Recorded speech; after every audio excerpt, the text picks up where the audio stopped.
Ba't matatakuti? Talagang nakakahiya yung mga senador natin, hindi ko maintindihan. Tanggal ang yabang ng bangag admin na duwag sa hamon ng Chinese Embassy. O ano na tayo ngayon, mga bubunistang tanganista ni Baki? Ayan kasi kayo, masyado kayong mga mayayabang. Hindi masyado nag-iisip, hindi kayo nag-iisip. Kung ano yung ikakabuti sa bayan, ang iniisip lang ninyo ay puro yabang. Naduwag po itong gobyerno ni Bangag laban po sa hamon ng Chinese Embassy na sila ipakontempt o ipa-persona non grata lahat. Pag sinabi ni Bungit na persona non grata ay agad nila lilisanin ang bansang Pilipinas na taas noo na ipinaglaban nila ang kanilang bansa laban sa mga black propaganda ni Tariela at ng mga senador na mga mayayabang. Nagmistulang iniwan po sa ere dito si Tuta Soto ng Palasyo. Talagang iniwan sa ere dahil hindi po siya inuuyunan na kailangan i-persona non grata yung ambasador ng embahada ng China sa ating bansa. Ang yayabang. At pinalagan po yan ng mga eksperto din ha. Ang sabi ni isang dating executive ng Bangko Sentral ng Pilipinas na si Cura Guidotti, mga nakakahiyang senador daw ito. Itong sila ni Tolpok, yung mga senador na pumirma ng resolusyon para ideklarang persona non grata ang ambasador ng China. Mantakin niyo po. Tsaka yung Chinese community, pumalag na rin. Oh. Yan ang pinakamasaklap yan.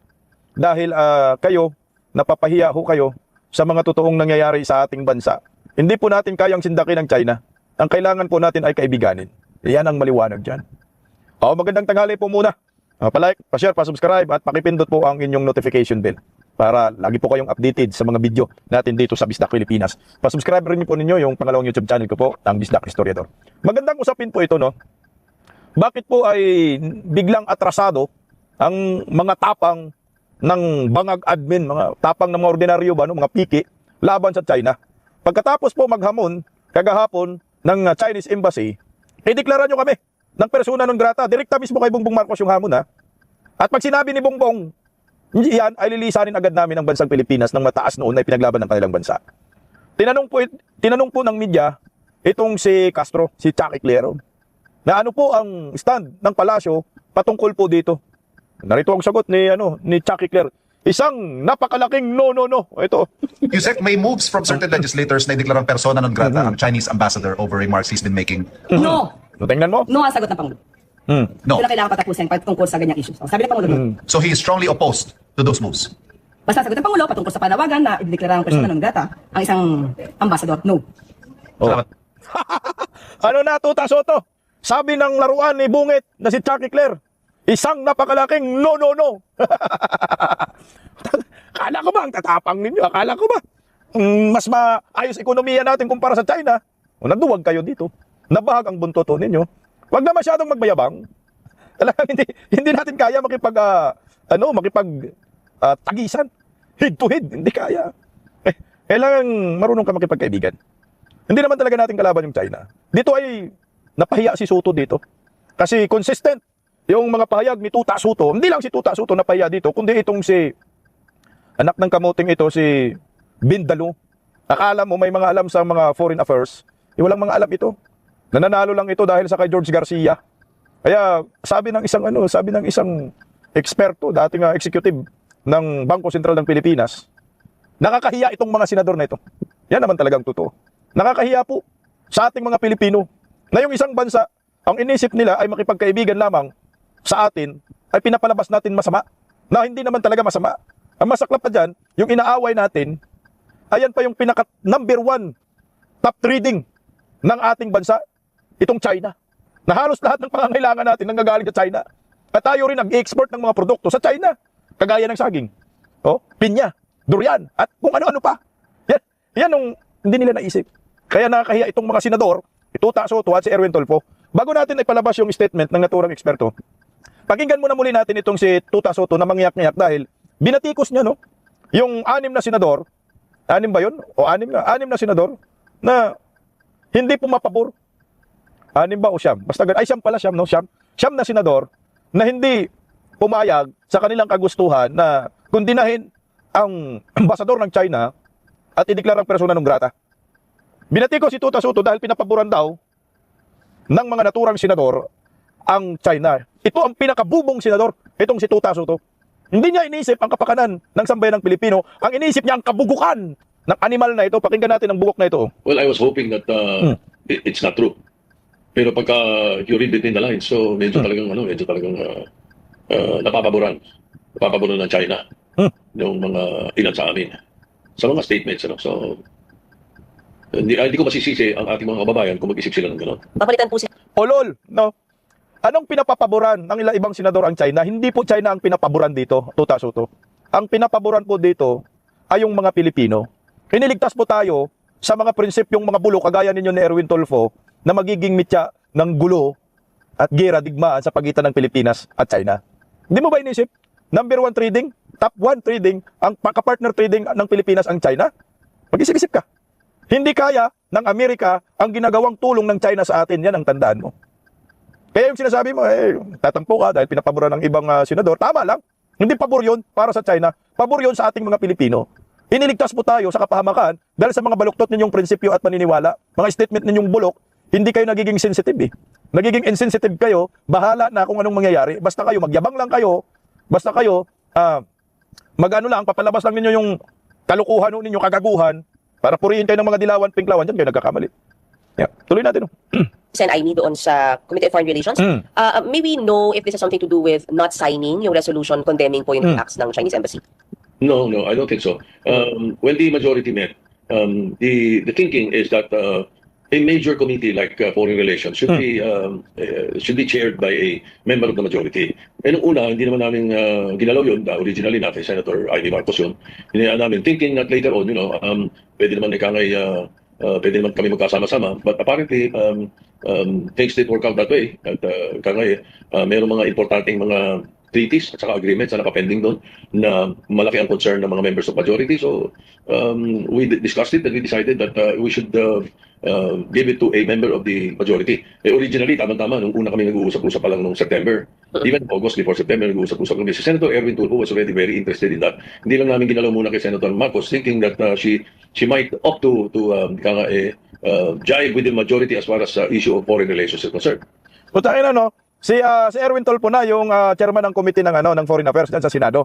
So yung bindalo na walang alam sa batas, na walang alam sa Foreign Affairs, na gustong palayasin ng China, yun na yung ginawa mong chairman. Kasi si Amy Marcos, akala nyo pupunta sa inyo, magiging majority, at akala nyo susunod sa inyo na i-condemn ang spokesperson ng ambassador, no? Hindi spokesperson, i-condemn ang ambassador ng China. Yun ang pag-akala ninyo. Baga nasaktan kayo, kaya tinanggal na lang si Amy. Pati pinalit itong mayabang na Erwin Tulfo, akala mo may alam pagdating sa foreign relation. Hunghang itong mga to. So, ganun ang naging thinking. So, we asked Senator Subiri to inform Senator Ivy about it. Was there an expectation or hopes na pupunta kasi ng majority si Sen Aimee kaya hinayaan niyo munang magtagal sa kanyang Committee on Foreign Relations? Yes. Kasi ako naman, ang leadership naman namin, as far as we're concerned, always independent Senate. Kaya hindi kami pro-administration, hindi kami anti-administration. Ganun ang aking pananaw at ganun naman ang sinusundan ng kaisipan ng karamihan ng mga kasama namin sa majority. Lol, hindi kayo pro-administration, hindi kayo anti-administration. Lo nyo.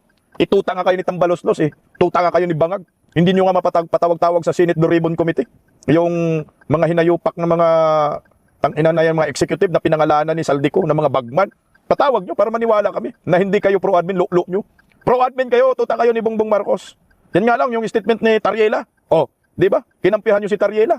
Anong tawag doon? Hindi kayo pro-admin. Los mo, Tuta Soto. We are cooperative but critical if necessary. At nakikita naman sa mga values namin. Wala, mukhang malabo yung sinabi ni Tito Soto na hindi sila pro-admin. At hindi rin sila anti-admin. Kumbaga neutral sila, malabo. Kitang-kita yung galaw, Tuta Soto. Pag sinasabi mo kasi Senate President ka, pag sinasabi mo majority, alam na po namin pro-admin kayo. Mga mukha nyo, mga bayaran kayo. May usap before with Sen Aimee na possible siyang lead ng majority block. May ganun ba? Walang official na ganun, pero siguro meron pabiro every now and then pagka nakikita kami sa lounge. But there was... The same with Senator Bongo and Senator Robin Padilla. Na nagago na. So magsilipatan na kayo. Si Kuya Bongo, si Robin Padilla at Senator Aimee, lilipat sa majority. Nagkabuti naman. Marites lang ba yan, Tuta Soto? Tangina, hindi ako naniniwala sa school vocal na to, One Ball University. Nagchismis ka lang, chinismis mo lang yung minority para magulo. Kasi kayo, talo kayo pagdating sa diskusyon ng diyan sa Senado. Si Marcolita pa lang, mangiyak-ngiyak ka na anong nangyayari ngayon? o tinabla ka ng Malacanang. Ang tinabla po ng Malacanang ngayon, ang tinabla ni Bungit, na takot sa hamon ng Chinese embassy, yung dalawang bugok, ayan o. Yung una, yung statement ni Tuta Soto, I suggest that we study the possibility of declaring that persona non grata, and that is very, very serious when the Senate does that. Diba, hinamon sila dyan ng China, hinamon direkta si Bongbong Marcos. Ito naman si Bindalo, Erwin Tulfo, chairman na ngayon ng Foreign Affairs. Mr. President, kung hindi nila gusto kung paano gumagana ang demokrasya sa ating bansa, malinaw po ang sagot, layas. So yung dalawang uplok na ito gusto pala layasin. Pero ang sagot ng Palacio de Polvoron, no ang sagot ng Pangulo. O paano yan? So hindi kayo kinakampihan. Alam niyo kasi, kaya dahil tayong mga Pilipino, wala tayong asenso, walang magandang ekonomiya ngayon under Marcos admin. Dahil nandiyan na yung nandiyan na yung China, no? Ayan po yung ambassador ng China, si Jingquan. Handang tumulong sa atin eh. Pero kayo, ang yayabang yung mga senador. Nakala mo naman, meron kayong magandang panukala na gumagana ang ating ekonomiya. Wala nga kayong nagagawa. Bumabagsak ang ekonomiya dahil sa kahibangan ninyo. Bumabagsak ang ekonomiya dahil sa yabang ninyo. At sabi nga ho, ng dating executive director ng Bangko Sentral, na si Cura Guiduti, na ang yayabang daw ninyong mga senador. Hindi kayo bagay maging senador. Naging senador lang kayo dahil sikat. Pero pagdating sa kaalaman, mahina kayong nilalang. Ang ganda na daw sana ng ekonomiya ng ating bansa sa panahon ng Duterte admin, pero pagdating ni Bangag, utangin na nilabo-labo ninyo at lalo po nating inaway ang China. Yung mga ekonomista na, mga eksperto na nagsabi nakakahiya kayo, kaibiganin daw natin yung China. Pakinggan na natin si Ma'am Cura Guiduti. Dapat maging friendly tayo sa China kasi yan ang pinakamaraming turista na dumadating dito dati. Ang laki na ng binagsak niyan. So, ewan ko ba, ang polisiya ng Pilipinas, tapos ang ingay-ingay pa ng mga senador, yung Coast Guard. Ano ba namang klaseng diplomasya meron tayo? Nakakahiya. Alam mo, parang parang hindi na honorable yung mga ginagawa nila. Kasi, kung makapagsalita sila sa China, akala mo, napaka-superpower natin.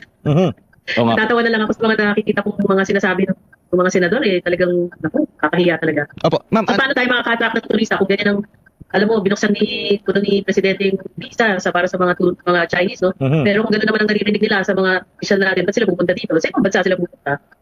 Exactly ka dyan, ma'am. No? Hindi nga umuo yun eh. Ang yayabang nga ng mga senador. Di ba, ang presidente sabi, libre visa kayo, pero 14 days, mga incheck, punta kayo. Kasi naramdaman na po ng Pilipinas yung pagbagsak ng turismo. Noon, sa panahon ni Digong, ang dami talagang Chinese na nagbabakasyon sa Pilipinas. Pero ngayon, wala na. Grabe, napunta na na-divert sa Vietnam, na-divert sa Thailand, na-divert sa Indonesia. Nandun na yung mga incheck, nagsusunog ng tira ho nila. Alam mo, sa panahon ni Tatay Digong, napakaswerte po ng Pilipinas dahil napili po ng China na dito magsunog ng kanilang salapi at mamamasyal. Pero sa panahon ngayon, under Marcos admin, wala talaga. Nawalan talaga ng maraming turista. Napakalaking tulong ho sana yun. Alam niyo po yung tourism industry ngayon, negosyo, bagsak na bagsak. Ano po yung unang mga tinatamaan dyan? Yung mga accommodation. Mga accommodation sa iba't ibang tourist destination. For example, Palawan, Boracay, Siargao. Wala. Maraming bakante. Kawawa po ng mga negosyo doon, luging-lugi. Dahil nga bagsak yung tourism industry natin. May problema po ang gobyernong ito. Inaway-away mo yung China, hindi nila alam na kailangan natin yung China. Malaking tulong sa ekonomiya eh. Tuloy po, ma'am. Opo, ma'am, nabanggit niyo po yung issue sa China. Nakikita niyo po ba na may possible epekto din yan or yung sa pananaw ng lalo na sa mga kapitbahay natin or sa international community na nakikipagbardagulan yung mga opisyal ng Pilipinas, wag na siguro tayong diyan, wag nating kasi may maganda yung relasyon natin with China. May ganyan din po ba na possibility po, ma'am, na kahit na tayo yung Pilipinas at China yung may conflict pero yung mga nakatingin yung mga marites na mga kapitbahay natin ng bansa, yung ibang mga bansa, madamay tayo diyan parang ganoon po, ma'am. Naalala mo naman siyan, di ba, pinagsabihan ng Malaysia ang Pilipinas na masiyan for is not for Ranting. tawag dito, yung ranting, no? Hindi ba dapat nagra-rant kasi yung speech ni Presidente, I think was very anti-Chinese or anti-China. Pinagsabihan siya ng Malaysia na we should be talking about business and trade in this summit. Kaya nag-iba yung tono niya ng effect na. Pero actually, siyempre, yung ibang bansa, tinitignan nila kung mahusay yung foreign policy ng mga neighbors nila. Kasi siyempre, nagkagulo dito, pwedeng mahawang Vietnam, pwedeng mahawang Indonesia o Malaysia. So kaya nga sa susunod na ASEAN Summit, medyo kinakabahan nga ako. I think nasabi ko na doon sa dating interview niyo sa akin na kinakabahan ako na baka boycott mga heads of state and hindi pumunta dito sa Pilipinas dahil sa mga nangyari ngayon. Magpadala na lang sila ng mga lower officials. Puta, posible yun ASEAN Summit ngayon, di ba, sa Cebu? Posibleng ganun ang gagawin ng mga leader para hindi po maipit sa konfrontasyon ng Pilipinas sa China, ang pagmamayabang ng Pilipinas sa China. Siyempre ako, di ba? Maganda yung relasyon namin sa China. Tapos ikaw magsusumbong ka sa amin. Kagaya yung ginawa sa Malaysia, di ba? Nagrarant itong si BBM. Sinita siya ng Malaysia na hindi pwedeng ganito. O ngayon, mas mainit ngayon, pinapainit ng gobyernong Marcos ang issue dyan sa West Philippines eh. At umaabot pa pati itong mga siraulong mga senador na sabi ni Ma'am Cora na nakakahiya. Eh paano na ho yun? O posibleng maboykot si Bongbong Marcos ng mga leader at magpapadadala na lang ng yung mga executive na lang, yung mga lower rank. Wala na. Mismo siguro yung China, ewan ko kung pupunta. Donald Trump, ewan ko kung pupunta. Pag hindi pupunta ang China, si President Xi Jinping at saka si Donald Trump, walang kwenta ang Pilipinas, sinusuka ho tayo. At malamang hindi rin pupunta yung mga leader, puta nakakahiya nga. Kaya dapat kayong mga senador, inaalagaan po ninyo. Kaya pag ako sa akin lang, no, dapat mag-ingat tayong mga senador. Mag-ingat tayong mga senador, akala ko senador. Mag-ingat kayong mga senador sa statement ninyo laban sa China. Kasi pag hindi kayo nag-iingat, malamang mapapahamak po ang buong Pilipinas, pati ekonomiya apektado. Tuloy mo. Opo, tingin nyo, kumbaga, itong turismo natin, malaki yung contributions, pero napansin na rin ng ating mga nasa mga tourism officials. Kaya nga, nung November ata, kung di ako nagkakamali, binalik na nila yung yung pagbibigay ng visa upon arrival ata nung so mga sa China, yung Chinese na mga turista, di ba? Parang binalik na nila, hindi na sila masyadong nagstrikto. Tapos nabuksan na naman itong nabuksan kasi nakita talaga nila yung pagbaba at imbis na sa atin pumunta yung mga turista kasi ilang billion yan sila doon sa China. Dito na sa mga kapitbahay natin napupunta tuloy ngayon, niluwagan na yung restriction, nagkakaroon na naman ng meron na naman nagsasuggest na magkaroon ulit ng restriction. Yung ganong papalit-palit ng mga polisiya po, ma'am, nakakatulong din po ba yan or nakakasamang lalo talaga sa ating ekonomiya?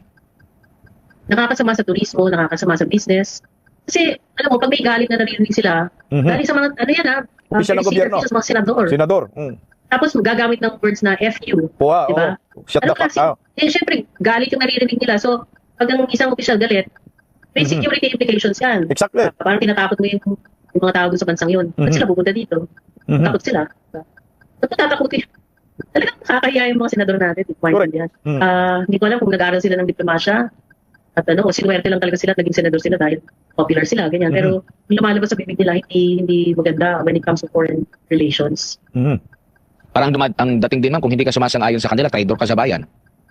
Gano'n naman ang nangyayari sa lahat ng sektor, di ba? So, pag nagsalita ka ng totoo, gigipitin ka. Kaya tingnan mo naman nangyari kay Congressman Barsaga, kay Congressman Leandro Ferriste. Sino pa ba? Basta marami silang pinipersecute ngayon, ginigipit. Yung kay Gutesa, pag nagsabi ng totoo, gigipitin ka. Kasi ayaw nilang ilabas yung katotohanan eh. Yan ang naging problema ngayon. Kaya yung mga investors ayaw pumunta dito kasi hanggang ngayon, bad governance. I'm saying it straight. The governance is very bad at the moment. And investors are always looking at good governance. Bad governance, ang sabi ni Ma'am Cora Giguti at nakakahiya yung mga senador. Hindi nga umuo yun eh. Tingnan mo ha. Gumawa sila ng polisiya na free visa ang mga incheck para pumasok sa ating bansa dahil naramdaman na ho nila bagsak ang tourism industry. 14 days yan ha, pwede silang manatili yung mga incheck dito. Pero itong mga mayayabang na senador, panaybera sa mga incheck. Sa tingin nyo ba, nga mo ha, senador yung nagmumura. Kita natin nagmumura itong si Bindalo. Tito Soto, persona non grata itong yung ambassador ng China. Sa tingin nyo ba maaakit ang incheck na pupunta sa Pilipinas kahit may lagay kayong pre-visa? Pinipikatan lang kayo dyan ha. Tinawanan lang kayo ng China yan ngayon. Dahil sa kayabangan natin, hindi pala natin kayo, dahil sa kayabangan ninyo, damay-damay na. Pati mga OFW, baka bigla pong madamay. Hindi nag-iisip. Kagaya sa iyo, Bindalo, Erwin Tulfo, Tuta Soto, ang dapat sa inyo, umalis na kayo dyan sa pagkasenador ninyo. Dahil ang iniisip lamang ng mga to ay kapakanan nila. Kasi mantakin mo ha. Nililigawan, at ako sa akin ha, nakikita ko po, nililigawan ni Bangag, nililigawan ng Pilipinas ang China. Kasi kung hindi nililigawan ng Pilipinas ang China, bakit nag-offer sila ng free visa? Within 14 days. Kaso ang problema, nanligaw kayo, mga ugag, gumagawa kayo ng hakbang na ma-discourage at mabasted kayo ng nililigawan ninyo. Yung nililigawan ninyo, nakagawa ng magandang kabutihan para sa atin. Di ba? Recently, yung 15 mga Pinoy seafarer naligtas. Pero, imbis na purihin ninyo yung nililigawan ninyo, ang nangyari, na ginawan pa ninyo ng issue, ginawan nyo ng karakatsyor yung presidente ng China, kaya nagalit yung embahada ng China. Siyempre, presidente nila yan, mahal nila yan. Pinoprotektahan lang nila ang kanilang pangulo. Ngayon, dumating sa punto na magkahamunan pa sa pagitan ng Chinese Embassy at mismo sa palasyo, na ngayon ang palasyo, umurong ang Yagbols, natakot, o ayan, tablado, si Bindalo. At si Tuta Soto sa kanyang kahambugan. Alam mo ha, hindi yata alam ni Tuta Soto talaga kung ano po ang pakinabang ng ating bansa sa China. At ni Erwin Tulfong bugok na ito. Alam nyo ba, talagang tayong, ang ugali natin, yung literal talaga na pagka-Pilipino. Tingnan mo ha, bibigyan ko kayo ng senaryo. Ito tayo eh. Ito yung Marcos admin. Di ba yung Bombay? Yung Bombay ba 5-6 no? Yung 5-6. Inuutangan yan ng mga Pilipino. Inuutangan yan. Pag mangutang, daming pakiusap yan eh. Mag-ambait talaga. Ng mga Pilipino sa 5-6 para makautang. Pero pagdating ng bayaran, pansinin nyo po, magalit-galitan yung mga hinayupak ng mga Pilipinong nangungutang sa 5-6 at tinatakasan at gagawa ng issue. At pag siningil, sila pa ang galit. Di ba? Nangungutang ka, ang saya mo. Pag siningil ka, galit-galitan ka. Bakit ko hinahintulad po dito ang Marcos admin? Alam nyo ba? Na itong gobyernong ito, na nagalit-galitan sa China, ay mas malaki ang inutang sa China kumpara sa panahon ni Tatay Digong. Ito, yan naman tayo talaga. Kaya hindi tayo tumatama dito eh. Dahil sobrang ang yayabang natin eh. Sabi ni Sasurgando, naluka ba kayo na mas malaki times 2 ang inutang sa China ng anti-China BBM kaysa pro-China na si Digong? Tingnan mo ha. Pro-China daw si Tatay Digong, di ba? Pero magkano lang yung inutang ni Tatay Diggs? Ayan o, 126 billion. Dollar ba yan? 126. 1.26 billion. Dollar. 1.26 lang ha. Kaibigan pa yan ni President Xi Jinping. 3 lun lang yan. May pandemya yan. May beld yan. Pero ito si Bangag, nagalit sa China ko, no? Ayan ang inutang, oh. Una ka 8 lun, ha? Yung inutang ni Bangag, mga almost 3 billion US dollar. US dollar pala yan, ha? 3 billion US dollar. O, tingnan mo naman talaga. Sa 1.26 billion US dollar kay Tatay Digong, naka 3 lun lang. Dito kay Bangag, merong 2.83 billion US dollar, naka 8 lun. Galit pa kayo sa China, mga tanga kayo. No? Bindalo. Galit pa kayo sa China. Hindi ba kayo nahiya sa inyong mga pagmumuka? Tingnan mo ha. Binigyan na tayo ng tulay. Tingnan mo ha. Yung Bukana Bridge. Yan ay proyekto ng China ni piso. Walang ambag ang gobyernong Bangag. Ang Pilipinas walang ambag. Noong handover ceremony sa Davao City, wala si Bangag dyan. Hindi inimbita ng Chinese government. Paano imbitahin persona ng grata nyo yung ambasador eh? Di ba? Nung pumunta kayo dyan, bungit, hindi nyo inimbita.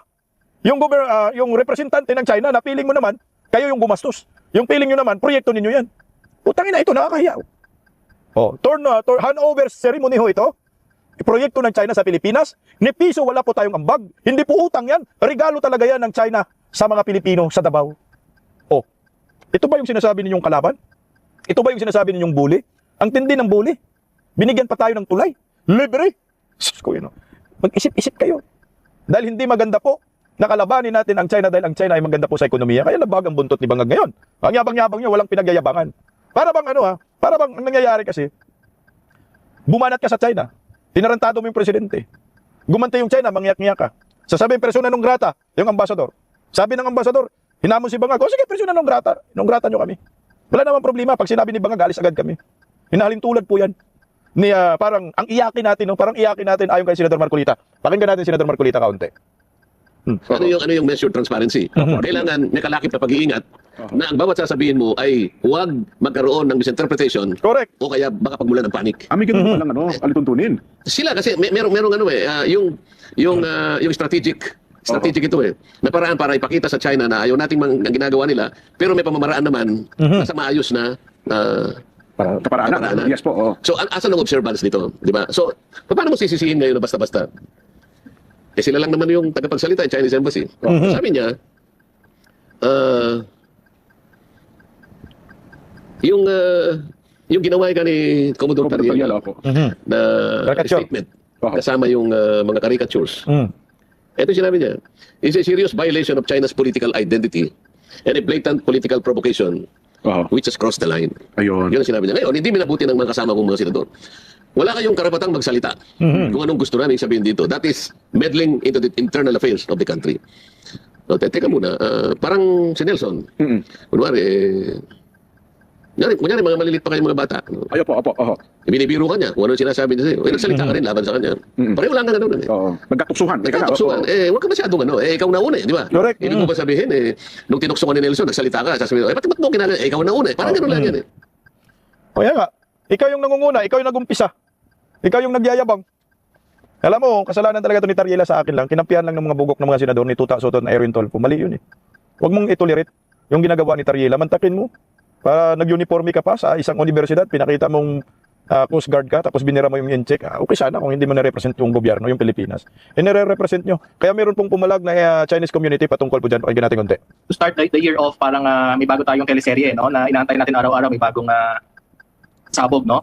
Pero nakita rin natin, actually, ay importante nating intindihin ay every stakeholder kumbaga, no, meron silang responsibilidad, no. So nangyari kasi ito, there's a bigger context, no. One of the West Philippine Sea spokesperson, si Commodore J. Tariela, naglabas ng isang AI distorted caricature, no, on ang nakikita natin yan on his official capacity kasi naka-uniforme siya sa isang official public talk, no, in a university. So it would be expected that the Chinese embassy would react because they see it as a disrespect to their president, no? Correct. So hindi natin sinasabi kung sino ang tama o sino ang mali, but we have to understand that is the role of any embassy, no? At the same time, if I believe one of our senators also said if the other country makes such a action and disrespects our nationally elected leaders, our Philippine embassies in any other countries would do equally the same, no? Correct. That respect should be Si Senator Padilla yun nagsabi. given duly to elected and national leaders, no, and we are actually thankful, no, that the professionals, kumbaga those in the room, the Department of Foreign Affairs, no, have come out with a mature and responsible statements that we have to respect the freedom of speech of everybody, but at the same time we have to have basic courtesy or basic decorum for other world leaders, no, as much as kumbaga this is basic, ano, diba, we treat others as we would like to be treated, and this goes back to human basic courtesy. Meron pong resolution, sir, sa Senado ngayon na kumbaga kukundi na nga dito sa ginagawa ng Chinese embassy. Sakaling umusad po ito, hindi ko alam kung nalagdaan na ba totally kasi parang mayroong nagpa-ceasefire pero parang yun yung plano at nakikita kong marami sa mga senador, majority sa mga senador ang pumirma na ata rito. Ano po yung nakikita niyong maaaring implikasyon po nito, sir? Parang hudyat na ba ito na or dapat ba tayong mag-alala sa posibleng sanctions na gagawin ng China rito or naiintindihan din ng China kung anong saan humuhugot ang ilang mga opisyal ng gobyerno? I cannot speak. I think none of us in the room can speak for how China will react, no. But we also have to understand that China is a superpower.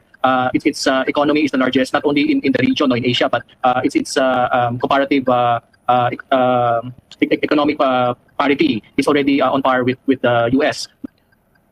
Hindi natin alam kung anong gagawin ng China sa atin. Ang nakikita ko dyan, pag sobra-sobra mag-umirak ang Pilipinas, at hindi nila inisip kung anong mangyayari sa atin, gaganti at gaganti yung China. Pero sa ngayon nga, wala na. Tinablan na ng palasyo si Soto. Hindi na po nila ipersona non grata ang ambassador ng China. Isang napakalaking no. Tingnan mo, kaibiganin na lang natin ang mga incheck. Tama ba?